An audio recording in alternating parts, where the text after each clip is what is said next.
তাহলে মন্ত্রী সব কাজ ঠিকঠাক ভাবে করে এসেছো, তাই তো? আগে মহারাজ, আমি কোন কাজটা ঠিকঠাক করে করি না আপনি বলুন। আমি শুধু আপনাকে ওই কোষাগার থেকে মোহর সরানোর কাজটাই খুব ভালোভাবে করতে দেখেছি মন্ত্রী মশাই। আর বাকি সব কাজে তো আপনি লবডঙ্কা। গোপাল, মুখ সামলে কথা বলো, হ্যাঁ? বেশি বাড়াবাড়ি করো না। কি বলতে চাইছেন মন্ত্রী মশাই? বাড়াবাড়ি করলে মারাবাড়ি হয়ে যাবে? আচ্ছা, হয়েছে হয়েছে, অনেক হয়েছে, সকলেই বাড়ি থামো। ঝগড়া ঝাঁটি বন্ধ হোক, এমনিতেই খুব গরম। বলছি কি, যা গরম পড়েছে এইখানে তো থাকাটাই দায় হয়ে যাচ্ছে। উফ, আর যে পেরে উঠছি না। মনে হয় আপাতত এখান থেকে কদিনের জন্য। মহারাজ, বাইরে রাজ্যের প্রজারা জড়ো হয়েছে, সকলে মিলে বিক্ষোভ করছে। একবার শিগগির আসুন মহারাজ, নইলে সাংঘাতিক কিছু একটা ঘটে যাবে। কি হলো? আবারও কোনো সমস্যা হলো নাকি? আমাদের রাজ্যের প্রজারা তো যথেষ্ট বোঝদার, তারা তো এমনি এমনি ঝামেলা ঝঞ্ঝাট সৃষ্টি করার মানুষ নয়। গোপাল, চলো গিয়ে দেখি।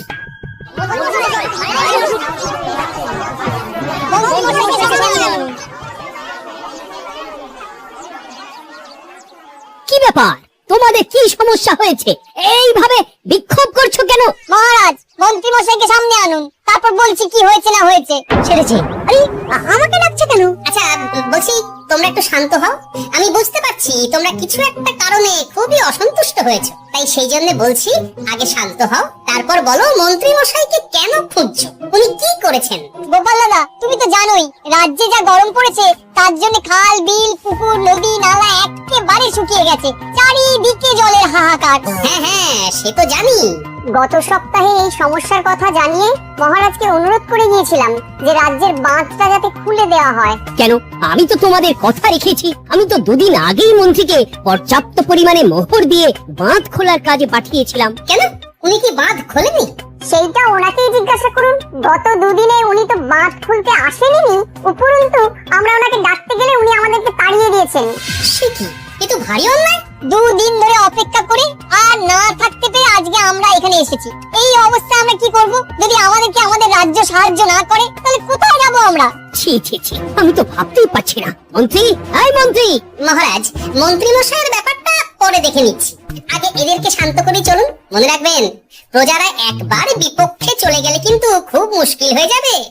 শোনো সকলে, তোমরা আজকের দিনটা একটু কষ্ট করো। আমি কথা দিচ্ছি, কাল সকাল হলেই বাঁধ খোলার ব্যবস্থা করব, ঠিক আছে? ঠিক কথা বলেছো তো গোপাল দাদা। দাদা বলে যখন ডাকো, তখন দেখো এই দাদা তার ভাইদের কিছুতেই নিরাশ করবে না। শুধু আজকের দিনটা একটু চেয়ে নিচ্ছি, ব্যাস।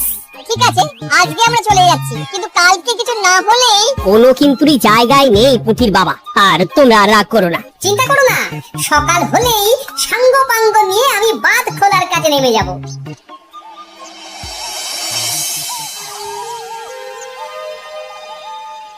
ছি ছি মন্ত্রী, তুমি এইভাবে আমায় মিথ্যে বললে। ভাবতেই পারছি না কি দরকার ছিল আমায় মিথ্যে আশ্বাস দিয়ে প্রজাদের সামনে নাক কান কাটার। মুখে কুলুপ কেন? উত্তর দাও।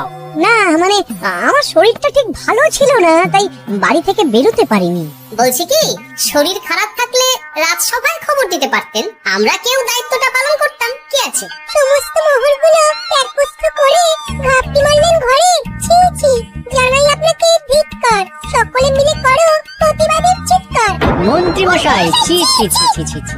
মহারাজ, আপনি এক্ষুনি মন্ত্রী মশাইকে কদিনের জন্য সভা থেকে বহিষ্কৃত করুন। সে তো করবই, তবে তার আগে আমি চাই কালকে যখন বাঁধ খুলতে তোমরা নামবে, তখন সেই কাজে কোনো লোক নিয়োগ না করে মন্ত্রীকেই বাঁধ খুলতে নামাবে। মহারাজ, এ কেমন বিচার আপনার? আমি না রাজ্যের মন্ত্রী। মন্ত্রী না ষড়যন্ত্রী। মন্ত্রী মশাই, তাহলে কালকের জন্য প্রস্তুত থাকুন। মহারাজের বাঁধ খোলার জন্য সকল মোহর তো আগেই আত্মসাৎ করেছেন, এবার শুধু কাজে নেমে পড়বেন, কেমন?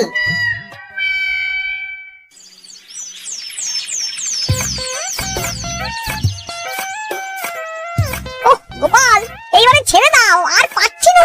এত সহজে হাল ছাড়লে হবে বলুন? এই কে আছো? শাবল কোদাল গুলো দাও, আমি এদিকটায় খুঁচিয়ে দিই। সভাকবি বিজ্ঞানী, এসো এসো এসো, হাত লাগাও। সবে মিলে করি কাজ, বাঁধ খোলা হবে আজ। বাঁধ খোলা হবে আজ, মন দিয়ে করো কাজ। একদম, হাত লাগাও, জোর লাগাও। গোপাল দাদা, সভাকবি, বিজ্ঞানী দাদা, আর আর বাকি দাদা ভাইরা আসুন আসুন, সকলে একটু শরবত খান। আমাকেও একটু শরবত দাও। মোহরগুলো খেয়েও তৃষ্ণা মেটেনি বুঝি? বাঘ এক্ষুনি খুলবে, প্রজাদের সব জ্বালা জুড়বে। বাঁধ খুলে গেছে। আমাকে বাঁচাও, আমাকে বাঁচাও। কোনো কোনো সময় ভুল করলে নিজেই সেই ভুল শুধরে আবার ফিরতে হয়। আপনিও তাই করুন মন্ত্রী মশাই, নিজে নিজেই উঠে আসুন। চলো সকলে। গোপাল, তুমি তোমার সাথীদের নিয়ে যা করলে সত্যি ভাবাই যায় না। মহারাজ, নিজেদের রাজ্যের সমস্যায় নিজেরাই কোমর বেঁধে নেমে সমস্যার সমাধান করেছি, পরিস্থিতি মোকাবিলা করেছি। এর জন্য আপনি এমন করে বলবেন না। ওহ, তোমরা না থাকলে যে কি হতো। মহারাজ, আমরা আছি তো, এত ভাববেন না আপনি। আপনি বরং আমাদের সকলের জন্য কিছু খাবারের ব্যবস্থা করুন, খুব খিদে পেয়ে গেছে। হ্যাঁ, নিশ্চয়ই নিশ্চয়ই। তোমরা সকলে ভিতরে এসো, হাত পা ধুয়ে নাও, ততক্ষণে আমি রানীকে আহারের ব্যবস্থা করতে বলছি।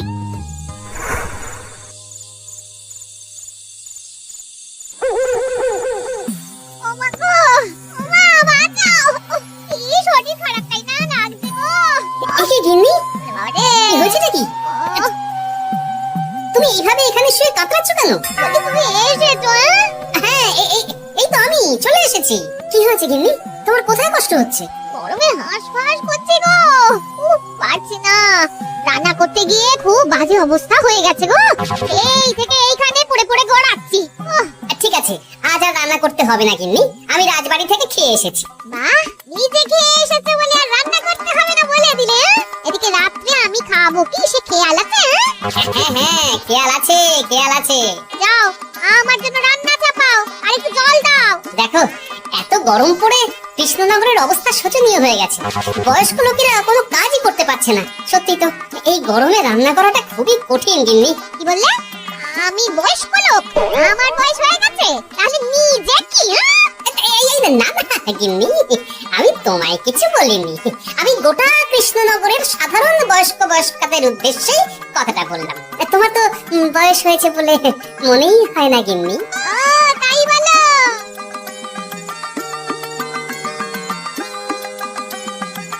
নাও গিন্নি, জল নাও। আজ না হয় আমি রান্না করব। হে ভগবান, মুখে একটু লাগাম দাও। এইভাবে যখন তখন সত্যি কথা বলিও না।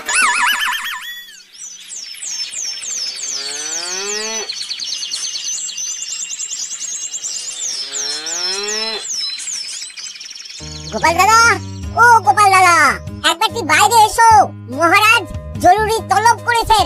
আবার কি হলো গিন্নি? একবার বাইরে গিয়ে দেখে আসি বুঝলে, পেয়াদা এসে অনেকক্ষণ থেকে ডাকছে। আচ্ছা, গিয়ে দেখো। ও গোপাল দাদা, গোপাল দাদা, ও গোপাল দাদা, আরে তুমি এক্ষুনি একবার প্রাসাদে চলো, রানীমার খুব শরীর খারাপ করেছে, মহারাজ তোমাকে খবর দিতে বললেন। ঠিক আছে, তুমি যাও, আমি আসছি।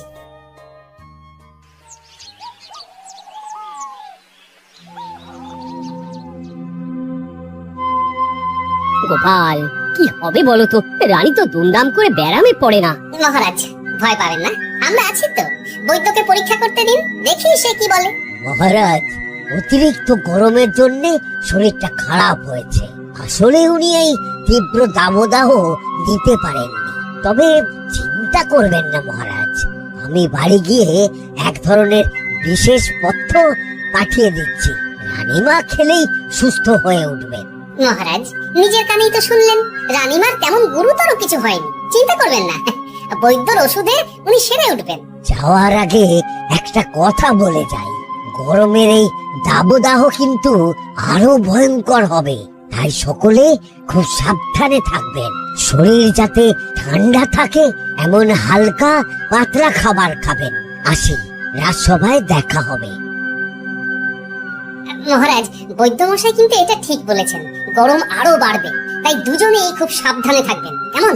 গতকাল তো আমার গিন্নিও গরমের চোটে কুপকাত হয়ে গেছিল, শেষমেশ আমাকে বাড়ি গিয়ে রান্না করতে হলো আর কি। ও বাবা, তাই নাকি?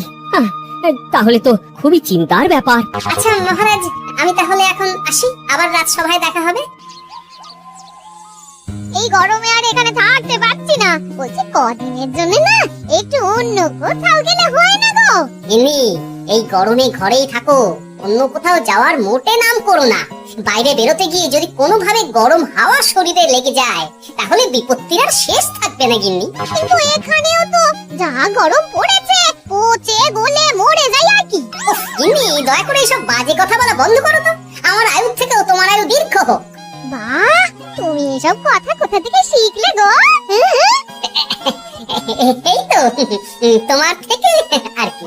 গোপাল, গোপাল, রাজ্যের অবস্থা খুবই বেহাল, এই সবই আমাদের পোড়া কপাল। আরে সভা কবি, কি হয়েছে? তোমাকে দেখে তো মনে হচ্ছে তুমি কিছু। বিজ্ঞানী মহারাজ দুজনেই অজ্ঞান, ঘুটি ঘুটি জল ঢেলেও ফেরাতে পারিনি তাদের জ্ঞান। কি বলছো কি? তা তুমি এই ব্যাপারটা জানলে কি করে? গিয়েছিলাম একটু আগে বিজ্ঞানীর বাড়ি, গিয়ে দেখি লোকজনের ভিড় সারি সারি।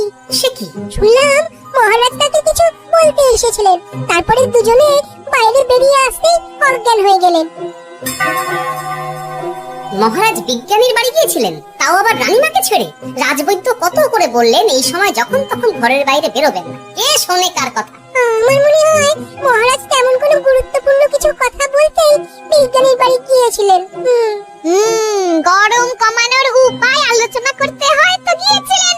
আমাদের মহারাজ তো নিজের চোখে দেখেছেন এই তীব্র গরমের চোটে রাজ্যের কি অবস্থা, কি অবস্থা। ঠিক বলেছো গিন্নি, আমার এই কথাটা তো মাথাতেই আসেনি। ধন্যবাদ গিন্নি, অসংখ্য ধন্যবাদ তোমায়। আমায় পরে ধন্যবাদ জানিও। হ্যাঁ, এখন আর দেরি না করে বৈদ্য মশাইকে সঙ্গে নিয়ে বিজ্ঞানী মশাইয়ের বাড়ি যাও। হ্যাঁ,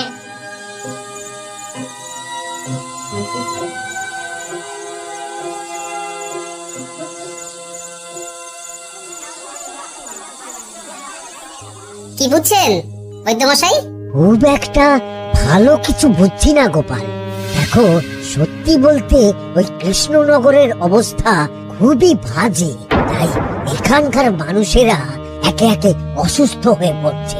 বাইরের অবস্থাটাও তো ভালো নয়, বুঝতেই পারছো। এখন সান্ধ্যকালীন হাওয়াতেও গরমের তাত রয়েছে। দেখুন, রাজ্যের যা অবস্থা, তাতে যদি রাজ্যের মাথা থেকে সমস্ত প্রশাসনিক প্রধানরাই অসুস্থ হয়ে পড়েন তাহলে তো ভীষণ বিপদ। সে তো বটেই, এই জন্যেই আমি বলি কি, মহারাজ সহ সকল সভাসদেরা এই রাজ্য ছেড়ে কদিনের জন্য পাহাড়ি কোনো এক জায়গায় গিয়ে থাকুন, পরিবার নিয়েই যান। দেখুন, আগে নিজেরা বাঁচলে তবে তো রাজ্যবাসীকে ভালো রাখতে পারবেন, তাই না? কথাটা কিন্তু মন্দ বলেনি বৈদ্য।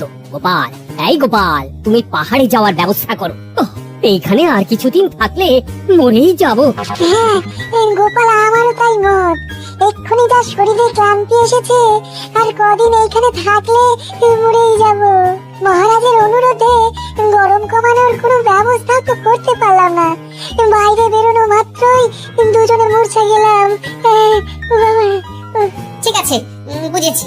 মহারাজ, আপনি আর এই ব্যাপারটা নিয়ে বেশি ভাববেন না। বিজ্ঞানী, তুমি আর বেশি কথা বলো না। আমি পাহাড়ে যাওয়ার ব্যবস্থা করছি। আমরা রাজসভা সকলে সব পরিবারে যাব। অনেক কাজ হয়েছে, এখন কিছুদিন আমাদের বিশ্রাম দরকার।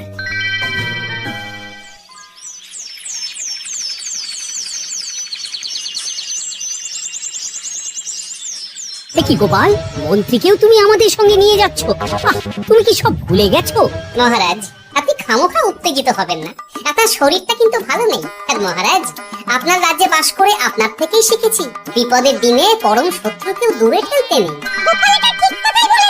যতই হোক, উনি তো আমাদের মন্ত্রী, তাই এই বিপদের দিনে ওনাকে ফেলে যাই কি করে বলুন তো? সত্যি গোপাল, তোমার তুলনা নেই। সবই নাম কেনার চেষ্টা। গোপাল, চলো এইবারে রওনা দিই। বলছি, খাবার দাবার আর জলের কলসিগুলো উঠেছো তো? হ্যাঁ, খাবারের পাত্রগুলো আপনার জিম্মায় থাকবে, আর জলের কলসিগুলো আমি সামলাবো।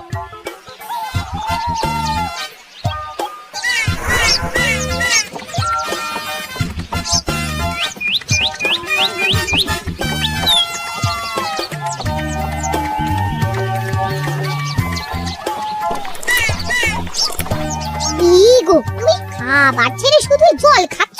ওদিকে মন্ত্রী মশাই যে সব খাবার একাই খাবার করে দিলেন। ভালোই তো, থাক না। এরপরে বড় বাইরে যেতে হলে বুঝবে। আমি তো ওই জন্যই নিজের জিম্মায় শুধুমাত্র জল নিয়েছি। দেখো, জল খেলে ছোট বাইরে যাওয়ার দরকার হলে চলে যেতে পারবো, কিন্তু বড় বাইরে যাওয়ার দরকার হলে তো যেখানে সেখানে যেতে পারবো না। তাই জলই সই। কিন্তু সবার জল যদি তুমি একাই শেষ করে দিলে এই রে, এটা তো ঠিক বলেছো গিন্নি। পথে ঘাটে কোনো পানীয় জলের পুকুর বা কুয়ো দেখলে জল ভরে নিতে হবে, বুঝলে?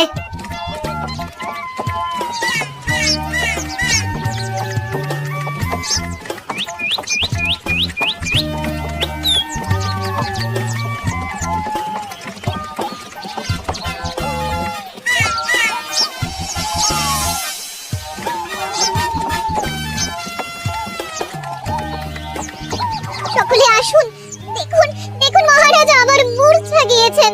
আসুন। সে কি, কৃষ্ণনগর পেরিয়ে এসেছি, এখন এই অচেনা অজানা জায়গায় এসে মূর্ছা গেলেন? গিন্নি চলো তো শিগগির গিয়ে দেখি। কেউ ঘাবড়াবেন না, মহারাজের শরীরটা আসলে খুব দুর্বল ছিল তো, তাই মূর্ছা গিয়েছেন। তবে চিন্তার কিছু নেই, আমি এক ধরনের পথ্য দিচ্ছি, এটা খেলেই উনি আবার সুস্থ হয়ে যাবেন। ঠিক আছে বৈদ্য মশাই, আপনি তাহলে যত তাড়াতাড়ি সম্ভব পথ্যটা তৈরি করুন। হ্যাঁ, আমার এই পথ্যটা তৈরি করার জন্য একটু জলের প্রয়োজন, একটু জলের ব্যবস্থা করুন তো। এ মা, বলি গাড়িতে যে এক ফোঁটাও জল নেই গো, কি হবে? এই গোপাল, তুমি একাই সব জল খেয়ে বসে আছো? হ্যাঁ গোপাল, এখন এসব বাদ দাও, চলো একটু জলের ব্যবস্থা করি। হ্যাঁ, খানাখন্দ, খাল, বিল, নদী, সমুদ্র, যেখান থেকে পারো জল নিয়ে এসো। জল ছাড়া এই পথ্য বানানো অসম্ভব। গোপাল, এ কি করা যায় বলুন? দাঁড়াও, আমি একটু ছোট বাইরে থেকে ঘুরে আসছি। হ্যাঁ, খুব জোরে বেগ আসছে, ত্যাগ না করতে পারলে বুদ্ধি খুলবে না।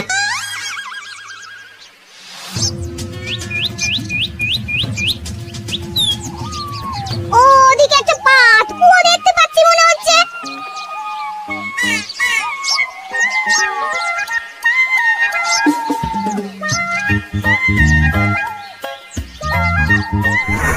জল কোথা থেকে পাবো? তবে কি জলের অভাবে আজকে মহারাজ সুস্থ হতে পারবেন না? রানীমা, ব্যাকুল হবেন না, আমি আমি আছি তো। আমি থাকতে কিচ্ছু অঘটন ঘটবে না। সকলে শুনুন, বিশেষত মহিলাদের বলছি, আপনারা সকলে নিজেদের কাছে যত শাড়ি আছে সেই প্রত্যেকটা শাড়ি আমাকে দিন। আমি শাড়ি জুড়ে জুড়ে লম্বা রশ্মি বানাবো, তারপর সেই রশ্মিতে বালতি ঝুলিয়ে জল তুলব। দয়া করে কেউ দেরি করবেন না।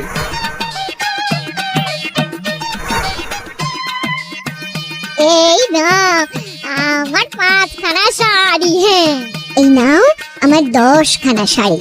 আমি বাবা আমার লতা পাতা মিনি করা শাড়িগুলো দেব না। যা পারো করো, আমি বড় বাইরেতে যাচ্ছি। ওমা, বিপদের দিনে শাড়ি দেবে না? গায়ে জোরে নিয়ে আসবো।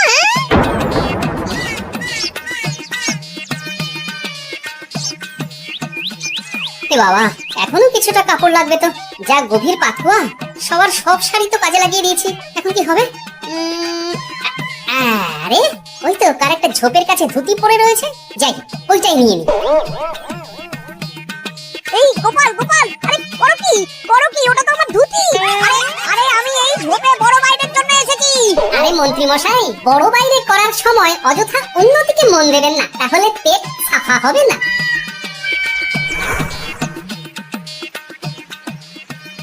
গোপাল, তুমি ছিলে বলে এই যাত্রাতে রক্ষা পেলাম। ভগবান তোমাদের অনেক অনেক মঙ্গল করুক।